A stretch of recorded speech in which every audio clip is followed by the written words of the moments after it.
Did you always want to make games? Did you do programming of a different sort before you got into games? Is making games your childhood dream? That is 3 questions, but that's okay. So, it all started with the Spectrum. I got a Spectrum when I was a wee young'un, a wee lad, and it came with this great user guide, the ZX Spectrum Plus user guide. This was the exact one I had, and I found a PDF of it, which we're gonna have a little look through now. So this was the kind I got. Actually, I think I had the. I don't know. Maybe I did have this one. I can't remember. I had 2 Spectrums. I had one like this at one point, and another one that had the kind of squishy keys. There's a bunch of little codes, programs in here. So, can you read that? Hopefully you can read that. So there's a bit of code. It's like a lot of things. A lot of old... Oh, is he dead? He passed away today. Fuck. Well, yeah. Wow. That sucks. Well, thank you, Clive Sinclair, for the Spectrum.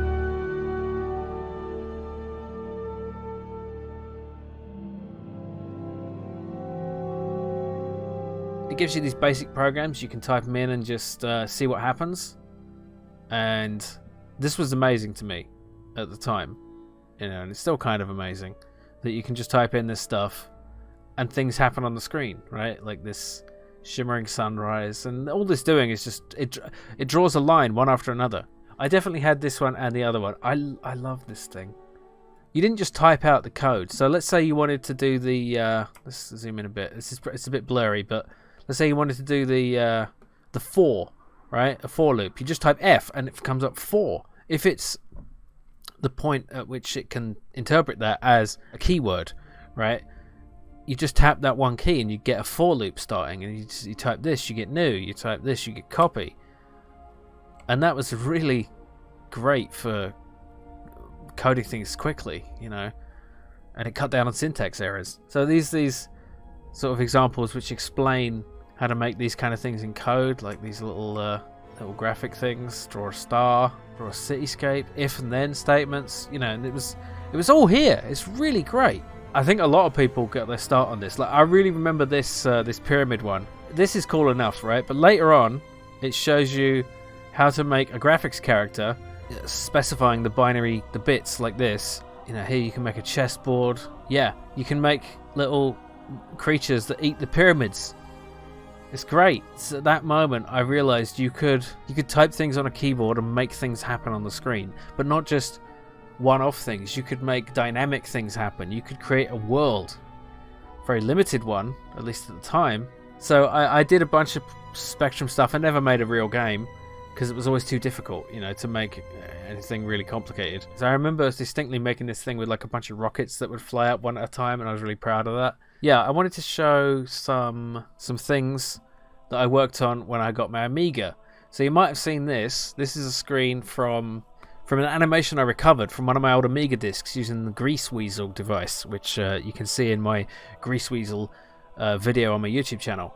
And this wasn't a game. This was just an intro for a game I made that I never made in Deluxe Paint. And it's basically Missile Command, but I just wanted to do animation. But I always had the idea, like I wanted to make games, but I didn't have the tools that I could grapple with. They were always too complicated. So I started making graphics instead. I made like all these 3D models, and I made a menu system and did all the stuff like this. And here's some stuff that I made in some 3D program that I don't even remember the name of. And I really got into 3D modeling for a while. So I went to uni to study game design because I wanted to do game design, and I really started to get into 3D modeling. I really liked making things in 3D, like the geometries.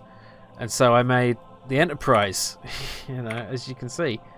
I really got taken in by 3D modeling. I really liked it. What I always fell down with though was the texturing, even though I've done okay here with the texturing here, but the texturing is much more traditional art. So you're making 2D stuff, which is just like making stuff in Photoshop, right? Here I've made an Oberth class starship, so you can tell I'm a bit of a massive Trekkie. So I made this Oberth class ship, which is a science vessel, the USS Sagan, because I was very into Carl Sagan. You know, I was watching Cosmos for the first time when I made this. So I think I did alright with this, but this took a lot of work, and ultimately it kind of just... It was nice how you made something, you could show a picture of it, you can render it, but it's just static there. You know, even if you make an animation, you've just made an animation. So I came back to game making eventually, because it was what I always really wanted to do, and I kind of got just distracted by the shiny 3D model stuff. And I would tend to just remake things that already exist. I was never that visually creative with stuff, so here I'm making a Type 6 shuttlecraft. Because of course I am. But I may do some 3D... I was thinking for the Space Cards game, I may do some 3D modeling for the spaceships. And I may use some like low poly and low res texture stuff. Then I got into game development properly in around the time I started my YouTube channel, really. And the rest is, you know, history, which I covered mostly in my previous question and answer thing. So yeah. It kind of is my childhood dream, and I'm finally doing it at 40. So, I mean, I started doing it almost 10 years ago, but yeah. I have done some other programming, so I've done some freelance programming, although most of that has been game development related, like making educational games. If you're interested in that, you can look on my website. But that's all been to sort of, you know, just to make money. It's not really my passion, but making my own games. It's funny that programming is the only thing I can do consistently when I get pissed off with it. So I get annoyed with any creative process, and then I stop doing it. You know, I'll just give up because it's just too annoying, which is what happened with 3D modeling. But with programming, when it pisses me off and I get tired of it, I still keep doing it. You know, it's the only thing I can keep doing when it annoys me. So I think that makes it something I'm supposed to do, you know. Oh yeah, we have another question.